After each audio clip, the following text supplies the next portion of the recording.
Good morning. Welcome to the First Universalist Unitarian Church. My name is not Carl Drake, it's Roxanne Borneman, and I'm a member of this church. I want to extend a special welcome to everyone joining us here and online. Since 1870, UU Wausau has served as a vital voice for liberal religion in central Wisconsin. We are an intentionally free society that welcomes all people just as you are, regardless of age, sexual orientation, ethnicity, or your economic situation. Wherever you are on life's journey, you are welcome here. We're currently worshiping both in person and online, and as of today, you may have noted, we can actually see each other's faces, which is lovely. Be sure to subscribe to our church's newsletter for more information and follow us on Facebook or Instagram for updates. And I do have a few announcements. In your order of service, you'll notice an insert that brings your attention to the Environmental Action Group that is organized here with our church. If you have an interest in learning more about it, please read this and send your email to them. Additionally, our church office will be closed tomorrow and will reopen at 9 a.m. this Tuesday, March 22nd. Additionally, there's some information in the atrium regarding a survey that you're encouraged to complete regarding gathering information on transportation services in our community. Join us here in the sanctuary on Wednesday, March 23rd from noon until 1 p.m. for an interfaith prayer vigil for Ukraine. The New Yorker discussion group, referred to as Noon Swoon, will be meeting at 1 p.m. on Wednesdays from now through the 13th of April. After that, we'll resume the normal schedule. And then finally, today is our community focus collection for March, and our offering collected will be donated entirely to the Wausau Free Clinic. We're happy to have Jeff Todd here, who will be speaking a little bit later to tell us more about his organization.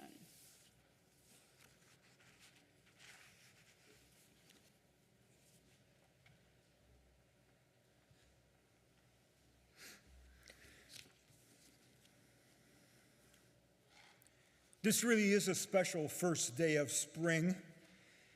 This year's annual renewal allowing us to fully see each other's faces, and it is wonderful to see all of your faces this morning.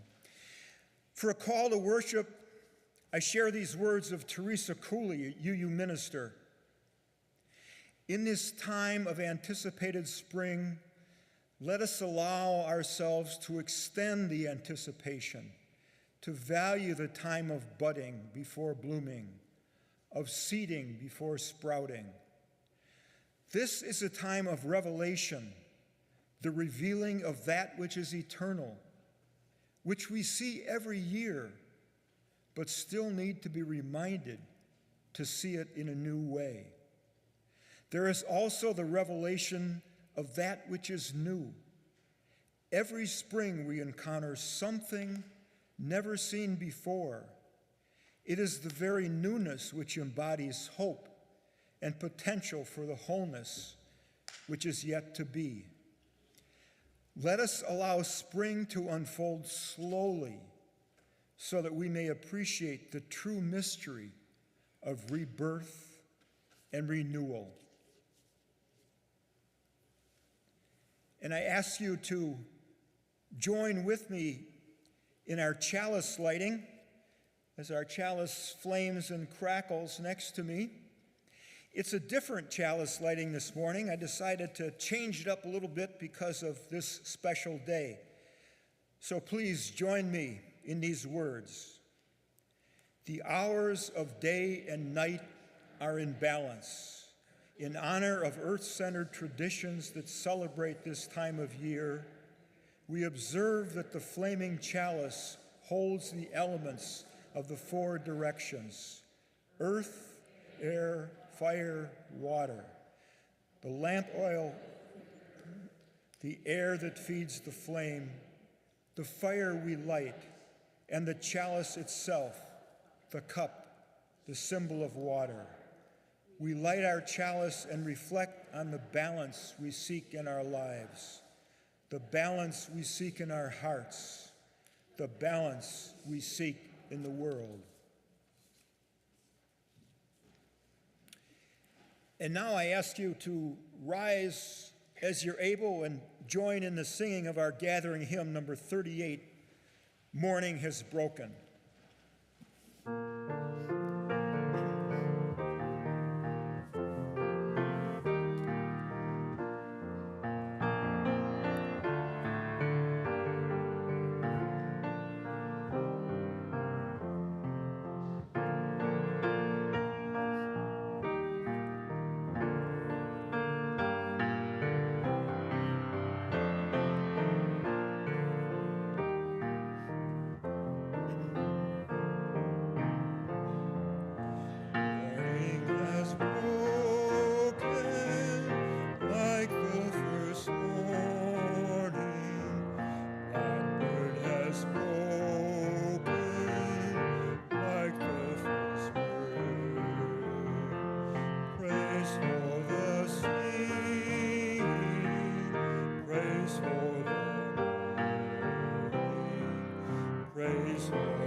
Please remain standing for our affirmation as found in your order of service.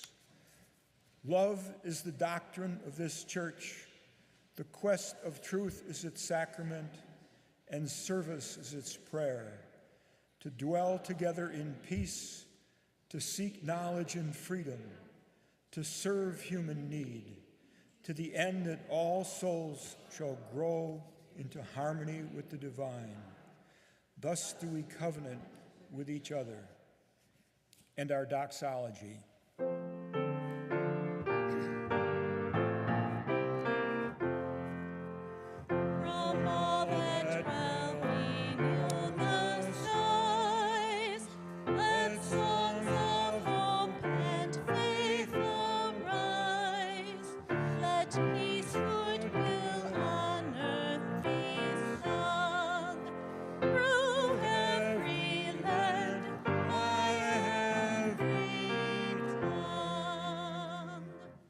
You may be seated.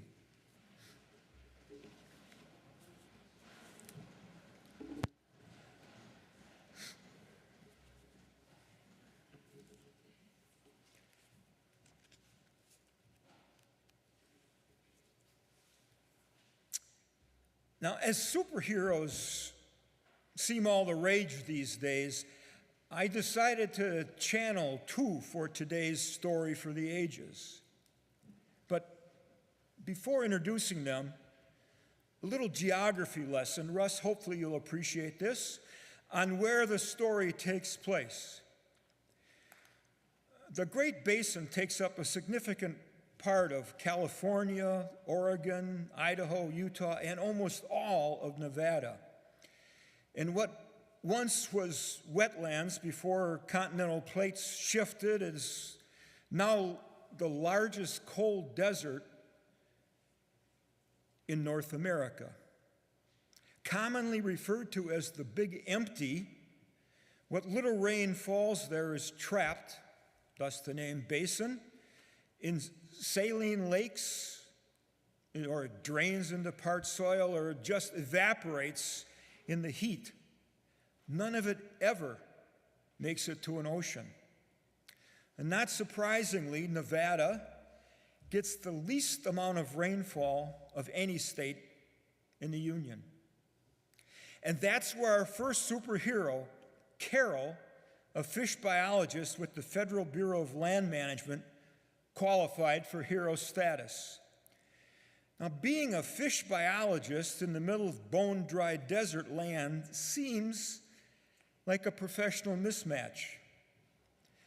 But Carol envisioned a different picture from those first ones she took with her Pentax camera of Susie Creek in the late 1980s. Clearly, the Susie Creek Carol encountered was an ecosystem out of balance. But instead of bedrock and sagebrush, Carol saw a vision of what Susie Creek could be: a flowing stream, willows and sedges, and cutthroat trout. With the patience of Job and the persistence of Sisyphus, she went to work. Now, for more than 100 years, cattle, sheep, and horses had been freely and heavily grazing the banks of Susie Creek. The result was very little to no water in the crack in the earth where a stream once flowed, and it supported nary a blade of grass. Carol's job was to convince local ranchers, who had historically been extremely hostile to any BLM restrictions on land or water use. She had to convince them to try something new. And Carol's solution was simple but brilliant. Don't allow overgrazing during the hot season when plants are most vulnerable. Now, after considerable Carol cajoling, the ranchers reluctantly agreed to follow Carol's recommendation and modulate cattle grazing pressure. By nature's calendar, it did not take long to see the results. 5 years after stopping of unfettered hot season grazing, streamside plants were in abundance, and they were spreading out across the floodplain, reclaiming hundreds of acres of previously barren gully. And then within 5 more years, Carol's annual photograph, every year she took a picture of what Susie Creek looked like. Her annual photograph captured a lens full of willows. And it took 3 more years for the initial appearance of that second superhero, a buck-toothed rodent who had been all but exterminated from the American West by the middle of the 19th century. Drawn from its isolated hiding places by the new growth of willows, its favorite food, Castor candidensis, the North American beaver, staked a claim to Susie Creek. The work of Carol, the first superhero, changed Susie Creek. The second superhero absolutely transformed it. By 2013, Susie Creek was the home to 139 beaver dams. By any measure of stream health, open water, water table increase, rebuilt floodplains, banks bordered by expansive growth of lush vegetation, life-giving support for a variety of aquatic and non-aquatic animal life, clear and clean water that just might welcome back Carol's cutthroat trout. The transformation that took place in the 25 years since Carol got rancher buy-in and the shorter period of beavers putting their teeth into it can only be called a miracle. So when you hear someone question the ability of people applying patience, perseverance, and trust in the regenerative power of nature to repair the damage we have done to the earth and restore the balance we yearn for, tell them about Carol and the beavers, real-life superheroes. And I want to give a little thanks to Ben Goldfarb, whose excellent book, Eager, The Surprise Secret Lives of Beavers and Why They Matter, for the source of this morning's story. And if you want to know more about Carol, her stream resurrection story, and really see firsthand what it looks like, I encourage you to Google the YouTube video, Creating Miracles in the Desert, Restoring Dixie Creek. Carol didn't just restore Susie Creek, she restored a number of creeks, and there's this fascinating video about that happening on YouTube.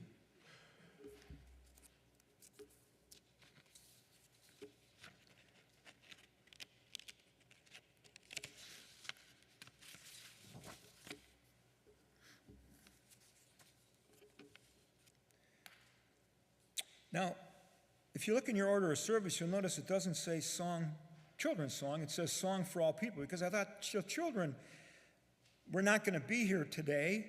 And every time I listen to this song, I always think, this is a great song for all of us. So let's sing to one another our song for all people.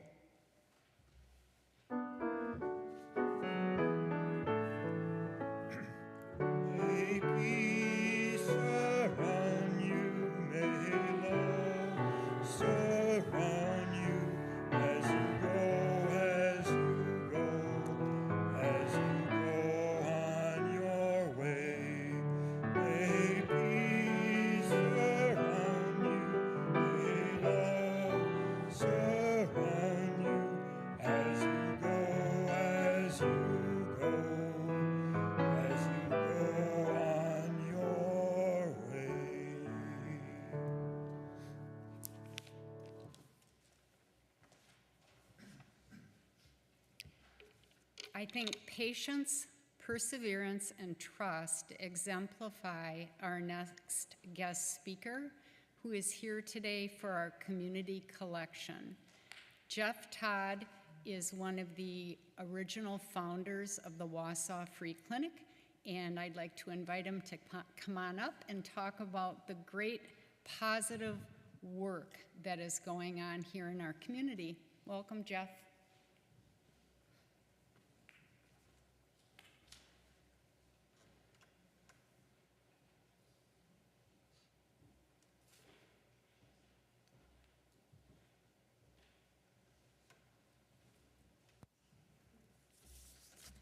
Good morning. Apparently the music is going to, offertory is going to be after. Yeah, I'm sorry about that. It's a pleasure to be here. I've been in your church and sanctuary on many occasions, talking with your mission team about immigration. I've played the handbells in here from my own congregation. I'm a member and elder at First Presbyterian Church right across the street here. But it's especially a pleasure to be here to talk about the Wausau Free Clinic. We've enjoyed the support of this congregation since the very beginning, and it is such a blessing. I would like to thank Roxanne for inviting me to come give you a brief annual report on what we've been doing with the Wausau Free Clinic. Roxanne could have actually given it herself. She's been a volunteer with us for the last year, and again, has been such a blessing to the folks that we serve. So thank you, Roxanne. 2021 really has been a momentous year for the First Presbyterian Wausau Free Clinic. Despite the pandemic, we got all of our staff and volunteers immunized against COVID-19 very early in January of 2021. And we decided to open for the general public on Thursday afternoons to serve anyone in the community who was low income and uninsured and in need of basic primary health care services. We now have over 20 Wisconsin Department of Health Services registered medical volunteers working with us, including physicians, nurses, physician assistants, social work, and other folks. We're very excited. We also have had about a dozen medical students from the Medical College of Wisconsin with us over the past several years, and that, again, has been a real blessing. Dr. Jeff Oswald, many of you may know, is a Marshfield Clinic family physician. Dr. Oswald has been our medical director since the very beginning in 2018. All services are offered at the clinic at no cost to the patient, including limited medications and labs. Our clinic is located at First United Methodist Church on 3rd Street, just 2 blocks away from here, sharing temporary space with Catholic Charities Warming Center. As you may recall from my first visit with you, we served initially the homeless population, and we've continued to do that for the past 3 years. Our clinic has been open now every week since, except Thanksgiving and Christmas week, so we're open every Thursday afternoon. Appointments are available through a dedicated telephone line or through our website. And for your convenience, out in the atrium is a brief display. You might be able to see it when you come out for fellowship after the service. On the card, it's got our telephone number and our website. People can text, they can call, and we can get them into the clinic. Although some people just prefer to walk in, and we'll take them that way as well. During the past year, we have seen between 5 and 10 patients on average at every Thursday clinic, and to our surprise, about 75% of our patients have been Spanish-speaking, which has surprised us but delighted us as well. This is primarily due to the fact that many of the Spanish speakers in our community work multiple jobs, but they offer no health benefits whatsoever. So they look to us for care. Translation has been a challenge, but we have managed with part-time interpreters, and because they have such special skills, we have been paying them. They're really the only paid folks on our staff. Everyone else is totally working as a volunteer in the clinic.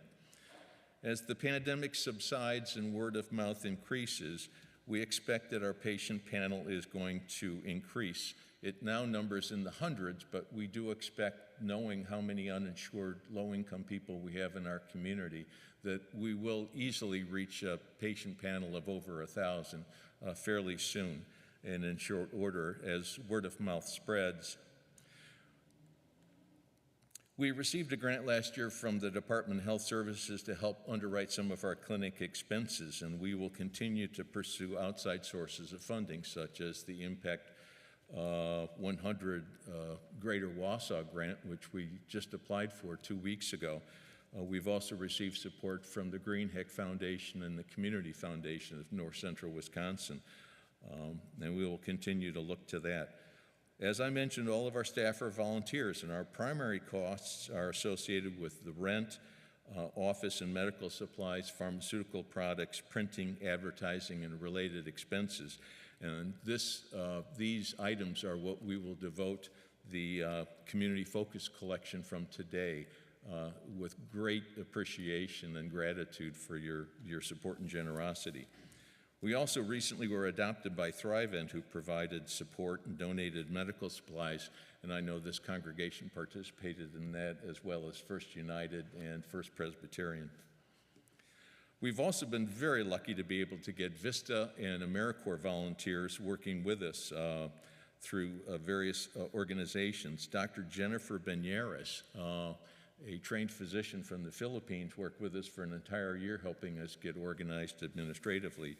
And we currently have Jatara Brown working with us from the AmeriCorps program. In the spring, we also achieved accreditation status at the bronze level from the Wisconsin Association of Free and Charitable Clinics. And we are very excited to be planning to move into the Community Partners Campus facility at 364 Grand Avenue in Wausau in late summer or early fall when Myron completes the construction. We will be co-located with Neighbors Place, who is going to move, with North Central Community Action Program, with Catholic Charities, with Wausau Area Mobile Meals, Blessings in a Backpack. North Central Healthcare is going to have an office in there, and then the free clinic. One final area of activity for the free clinic has involved partnering with the Wisconsin Institute for Public Policy and Service this past year with the Hmong and Hispanic Health Network, H2N, the Hmong American Center, Asociación Hispana Americana, the Wisconsin National Guard, the Health Department, and other area health systems in providing COVID-19 and influenza vaccines to hard-to-reach and vulnerable minority populations through community outreach services. Many of the recipients are Hispanic and Hmong. We have administered over 1,000 COVID-19 and nearly 500 influenza vaccines in the past year alone through a dozen or more pop-up clinics that were targeted to these minority populations who had language, trust, and other significant barriers to accessing care. One other thing that we started this year was COVID testing, and we've been doing that the last several months through the support of the Department of Health Services. So as you can see, we've been busy this last year, and we are confident that 2022 will bring even more opportunities for providing essential health services to the most vulnerable and marginalized members of our community. And again, I would very much like to thank this congregation for your ongoing support from day one and for your continuation of that. God bless you all, and thank you very much.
I decided this morning to borrow from the winter solstice service, and this hopefully might be an ongoing quarterly observation of the cycles that we observe. And I put a unison reading in here that, again, we've done for the winter solstice service. I just changed the order a little bit of how we're going to do that. So I would ask you to read with me, but please stand and face the directions as it says in this reading in the order of service. And first we start with the south, which hopefully, we don't have a lot of people who are not directionally challenged, so the south would be that direction. You got it. And we begin. Spirit of the south, spirit of fire, of noontime and summer, be with us through the heat of the day and help us to understand our desires. Warm us with strength and energy for the work that awaits us. And facing the west, spirit of the west, spirit of water, of evening and autumn, be with us as the sun sets and help us to reflect on our past. Flow through us with a cooling, healing quietness and bring us peace. And of the north, spirit of the north, spirit of earth, holding the seed of life through the long winter, be with us in the darkness at this time of change. Round us in the wisdom of the seasons as we celebrate the spiral journey of our lives. And finally, the east. Spirit of the east, spirit of the air, of morning and springtime, be with us as the sun rises in times of beginning, times of new light. Inspire us with the fresh breath of courage as we go forth to new adventures. You may be seated.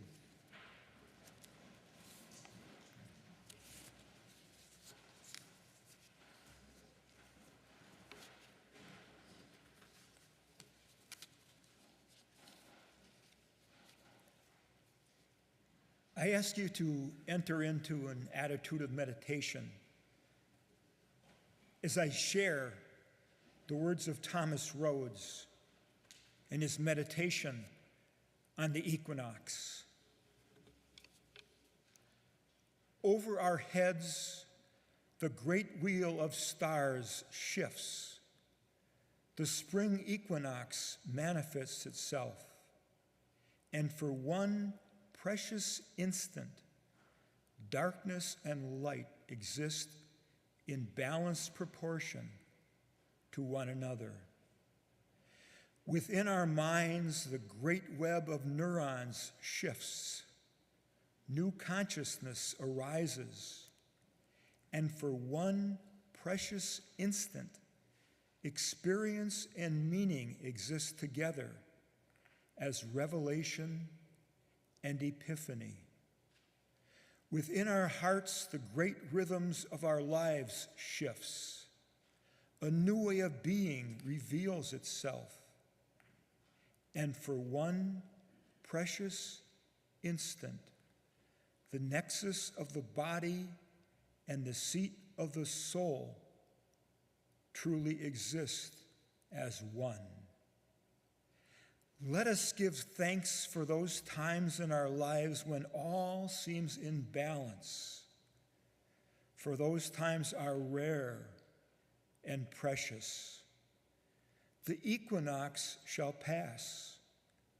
The revelation may be forgotten, and our actions will not always reflect our true selves. But through our gratitude, we may remember who we are, reflect on who we may become, and restore the balance which brings equanimity to our lives. Now, please take a moment for silent reflection on concerns or joys that weigh on or uplift us today.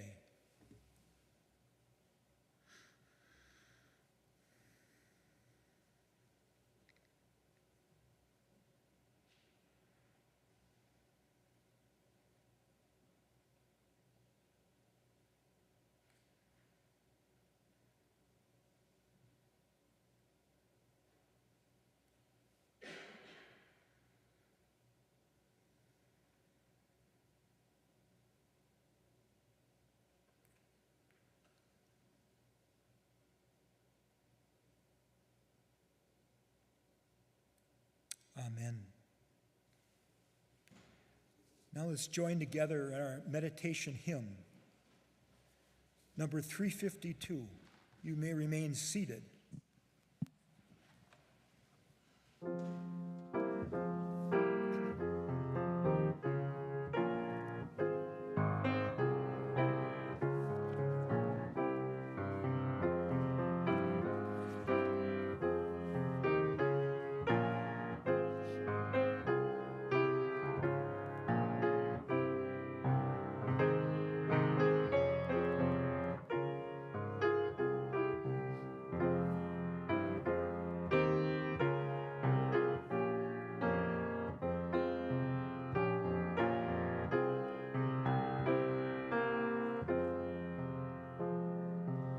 Find a stillness, hold a stillness, let the stillness carry me.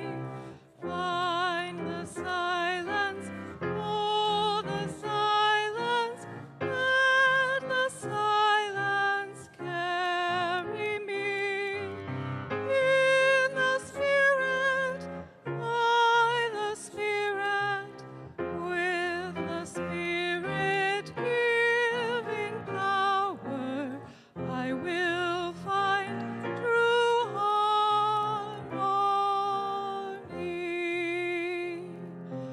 Seek the essence, know the essence, let the essence carry me. Let me flower, help me flower, watch me flower, carry me. In the Spirit, by the Spirit, with the Spirit giving power, I will find true harmony.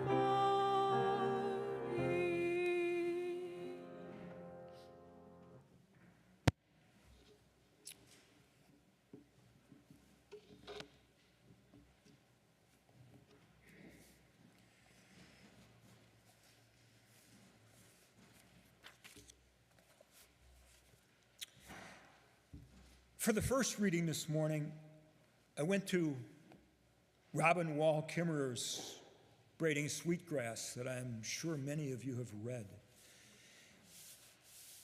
And in her chapter entitled In the Footsteps of Nana Bohos, she wrote this: in his journey to the north, Lana Bazho found the medicine teachers. They gave him switchgrass to teach him the ways of compassion, kindness, and healing, even for those who had made mistakes. For who is not? To become indigenous is to grow the circle of healing to include all of creation. Sweetgrass in a long braid offers protection to a traveler, and Nana Bozho put some in his bag. A path scented with sweetgrass leads to a landscape of forgiveness and healing for all who need it. She doesn't give her gift only to some. When Nana Bozho came to the West, he found many things that frightened him. The earth shook beneath his feet. He saw great fires consume the land. Sage, the sacred plant of the West, was there to help him, to wash away fear. Benton Banai reminds us that Firekeeper himself came to Nana Bozho. This is the same fire that warms your lodge, he said. All powers have two sides, the power to create and the power to destroy. We must recognize them both, but invest our gifts in the sight of creation. Nanabozho learned that in the duality of all things, he had a twin brother who was as committed to making imbalance as Nanabozho was dedicated to balance. That twin had learned the interplay of creation and destruction and rocked it like a boat on a choppy sea to keep people out of balance. He found that the arrogance of power could be used to unleash unlimited growth, an unrestrained, cancerous sort of creation that would lead to destruction. Nanabozho vowed to walk with humility in order to try to balance his twin's arrogance. That too is the task of those who would walk in his footsteps.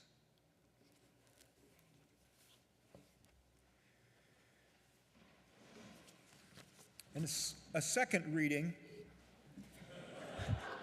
Sorry about that, everybody. I thought I said readings when I started, but anyway, it was, it can be confusing sometimes. But I'm going to share a short reading that I've used a number of times before, and no matter what the occasion, no matter what we're celebrating, it seems like it's always appropriate because this is Norman Cousins' Case for Hope. And when do we not need to make space for hope? The case for hope is never rested on provable facts or rational assessment. Hope, by its very nature, is independent of the apparatus of logic. What gives hope its power is not the accumulation of demonstrable facts, but the release of human energies generated by the longing for something better. The capacity for hope is the most significant fact in life. It provides human beings with a sense of destination and the energy to get started. It enlarges sensitivities. It gives values to feelings as well as facts.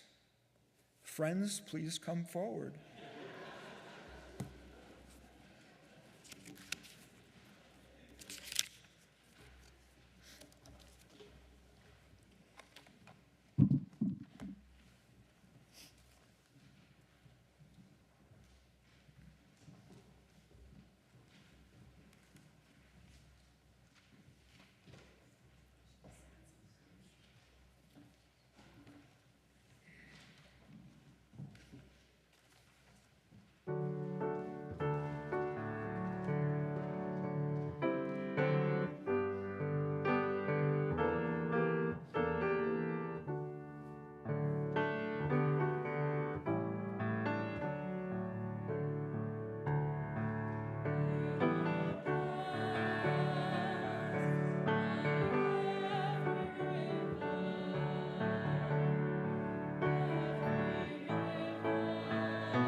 Well, I'm going to take the speaker's option this morning. Looking at my watch, I see that I am going to be doing an abridged message today. So let me just find where I want to start it, and we'll get going. I had intended on going through a portion of this message dealing with earth-centered traditions and their approach to balance. We've had a fair amount of earth-centered message this morning already, so I'm going to skip most of that and pick up at the very end of that what I was going to say about our earth-centered sources, and just begin here by saying that indigenous spiritual practice is generally not future-focused. It's not some esoteric philosophy. It has direct application to the now. And it has a firm foundation in balance. Its primary purpose is to ensure that this life will be good, which I really saw as an extremely good match for Unitarian Universalism. Now, I'm agnostic about spirits in rocks and trees, but I do believe in what I would call a collective spirit of the earth. I'm in accord with Native people thinking that it speaks to us. But our earth listening skills need work. It is trying to tell us it is losing its balance. And earth in balance puts life on it in peril. I will always be in the Norman Cousins camp. Norman Cousins was the author of that reading about hope. And I'll always be in his camp when it comes to hope. But we must get to work and get involved to help the earth regain its balance and to heal the earth sickness that we have done so much to cause. Now, in pulling my thoughts together for this message this morning, a second UU source beyond earth-centered traditions is the direct experience of transcendent mystery and wonder. And during my nursing school days, back in the dark ages of the 1970s, my brain was inundated with information from a variety of courses intended to prepare me for a career helping people maintain, regain, or manage their health. And the course that fired the most brain cells then, and still is a source of wonder to me today, was called biomedical science. Now, the title does not do it justice. It should have been called something like The Marvel That Is, or maybe one of my mother's favorite expressions, especially as she aged. Can you believe it? I experienced biomedical science as a course that should have been in a religious studies curriculum. At its core, the course was about how our parts fit together and work together. Now, I really do not know how it all got designed, but I can only call it divine. Yes, what a marvel it is. And at the center is balance. We function because billions of charged particles are constantly seeking balance, moving into and out of cells, trying to find equilibrium, a state of homeostasis. I love that word. Because they do this, our fingers feel, our eyes see, our tongue tastes, our lungs exchange air, our brain reasons, and our heart beats. When imbalance occurs within any of the myriad of processes that seek to maintain a steady bodily state, internal alarms go off and additional effort is expended to regain balance. And beyond a point, the imbalance brings about breakdown that we recognize as illness. And prolonged or critical imbalance puts our survival at risk. Now, we do not need a deep understanding of cell function to know that we influence how well the divine design works. The care we take of the vessel we're given matters. I heard a wise person once describe life as an experiment of one. My perspective on it all is that each of us can increase our odds of a successful experiment, which you need to define for yourself. But it is essential to be mindful of balance and seek to practice it for the odds to work in our favor. We're designed for survival, and our ability to maintain and regain balance is central to that design, serving it well, often for a long period of time. But as Brian reminded us last Sunday when he brought Glenda Walker to life through her 1994 throwback sermon, the most prominent late 20th century UU theologian, Forrest Church, defined religion as our human response to the dual reality of being alive and having to die. That means that at some point, imbalance overwhelms us.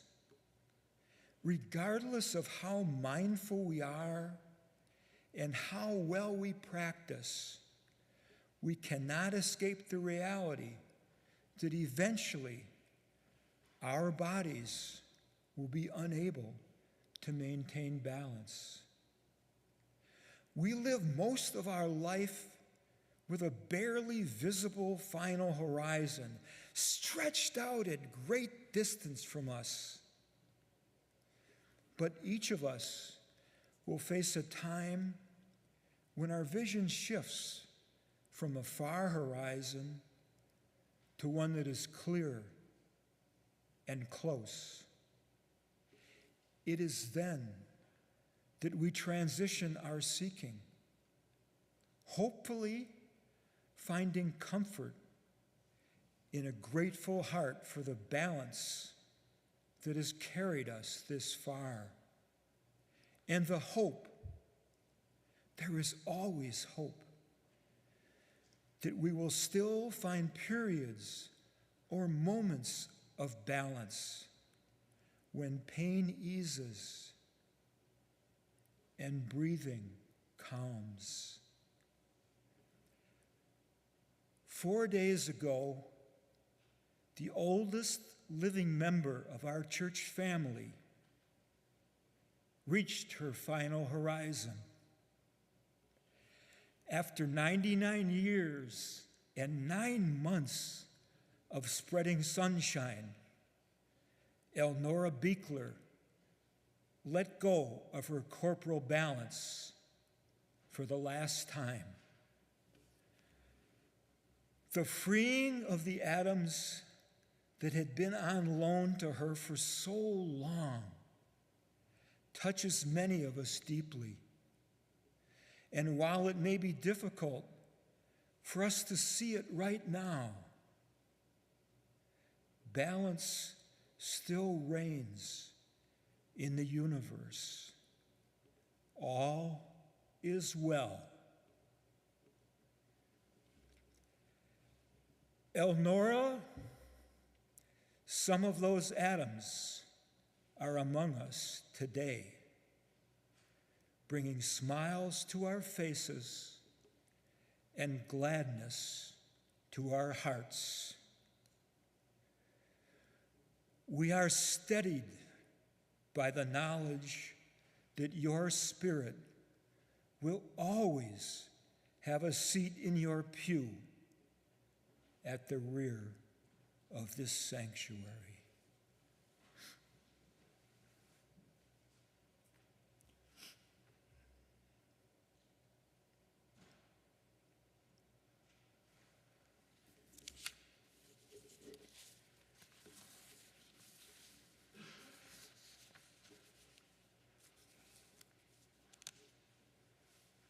I ask you to rise as you're able and join in our closing hymn, number 17, Every Night and Every Morn.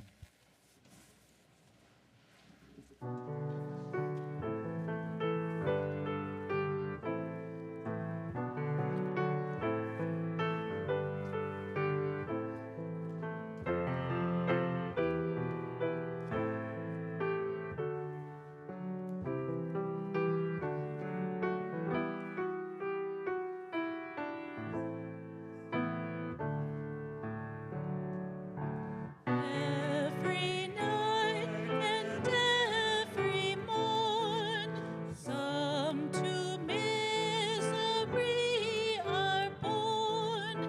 Every morn and every night, some are born to sweet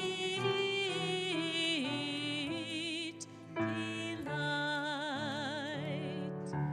Joy and woe are woven fine, clothing for the soul divine. Under every grief and pine runs a joy with silk and twine. It is right, it should be so. We were made for joy and woe, and when this we rightly know, safely through the world we go.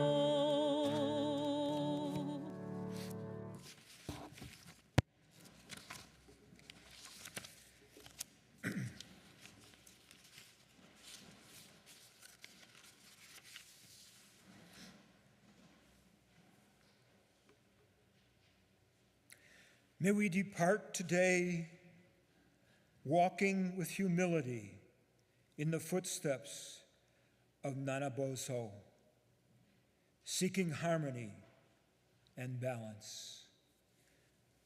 Please be seated for the postlude.